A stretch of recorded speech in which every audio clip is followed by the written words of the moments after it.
Bongbong Marcos bangag noon, ngayong presidente na bangag natin ang presidente. May drug addict tayo na presidente.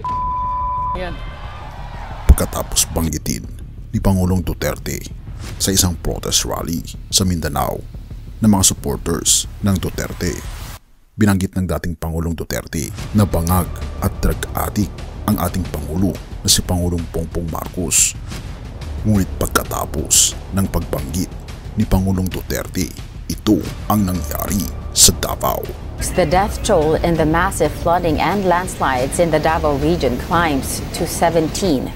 Following a massive landslide there, burying several homes and buses of a mining company. Ano nga ba ang koneksyon ng pag-curse ng dating Pangulong Duterte kay PBBM? Ito nga ba ay nagkataon lamang o ito ay isang mensahe galing sa langit? Atin itong pag-usapan, mga kaibigan.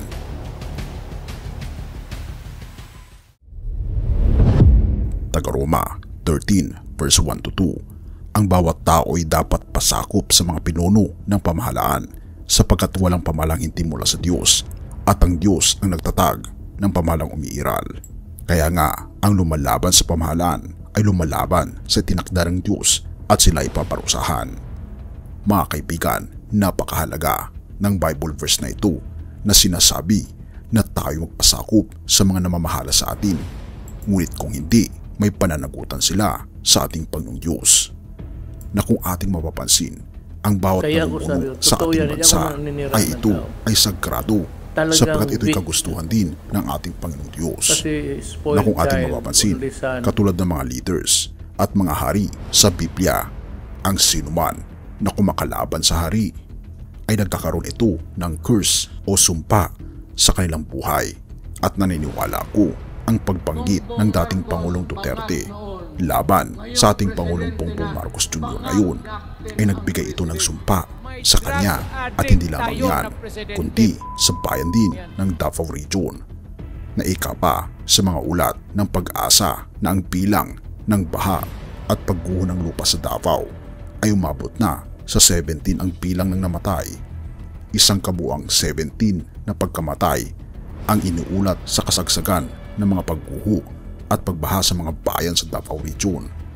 Ang mga pangyayari ay dulot ng pag-extend o pag-ikot ng low pressure area o LPA at ng pag-usbong ng northeast monsoon o amihan na nakakaapekto sa Eastern Mindanao, lalong higit sa lugar ng Davao. Pagkatapos ng pag-curse ng dating Pangulong Duterte sa ating Pangulo sa ika-4 ng Pebrero 2024 na itala ng Davao de Oro ang 10 na namatay. Ang kapalong Davao del Norte ay may 5 iniulat at ang Caraga, Davao Oriental ay may 2. Sa Davao de Oro naman, 3 biktima ang natabunan ng malalaking pagguho sa New Bataan at 4 sa Maragusan, habang 2 individual ang nalunod sa pantukan at ang 1 kaso ng pagkamatay dahil sa baha sa Maco. Kinumpirma ng Provincial Disaster Risk Reduction Management Council o PDRRMC ng Davao del Norte at ng Municipal Disaster Risk Reduction Management Office ng Kapalong ang mag-recover ng ika-5 biktima matapos ang masusing search and rescue operation noong February 5. Iniulat ng Caraga Local Government Unit ang 2 pagkamatay sa isang landslide incident noong Enero 30, 2024. Ayon sa pinakabagong update, halos 500,000 na pamilya sa reyon ang naapektuhan at may 60,000 na pamilya ang lumikat sa mga evacuation centers. Ayon sa araw-araw na ulat ng panahon mula sa Department of Science and Technology, Philippine Atmospheric Geophysical and Astronomical Services Administration o DOST Pag-asa, inaasa magpapatuloy ang localized thunderstorm at ang northeast monsoon sa Mindanao sa buong weekend. Mapanganib na mga kalsada sa patuloy na malamlam na kalangitan sa ilang bahagi ng Mindanao dahil sa easterlies. Nagbibigay ng paalala ang mga lokal na pamahalaan sa mga bayan at syudad na naapektuhan ng baha na manatili sa kanilang mga tahanan at iwasang lumabas maliban na lang sa mga emergency dahil ang mga kalsada mula Davao City patungo sa lalawigan na Agusan del Norte ay nagdudulot pa rin ng panganib ng posibleng baha at pagguho ng lupa. Ang malawakang pagbaha ay apektado na ang 98,984 na pamilya o 413,663 na individual sa buong rehiyon ayon sa Office of Civil Defense na inuulat noong Sabado, at may 14,959 pamilya o 57,602 na individual na nananatili pa rin sa mga evacuation centers. Mga kaibigan, hindi kaya nagkataon lang talaga ito? Ngunit ako'y naniniwala na ito ay isang babala na ang mga itinalaga ng ating Panginoong Diyos ay huwag nating kakalabanin sapagkat tayo ay mapipiligro. Mga taga-Roma 13 verse 1-2, ang bawat tao ay dapat pasakop sa mga pinuno ng pamahalaan sapagkat walang pamahalang hindi mula sa Diyos at ang Diyos ang nagtatag ng pamahalang umiiral. Kaya nga, ang lumalaban sa pamahalaan ay lumalaban sa itinakda ng Diyos at sila ay paparusahan.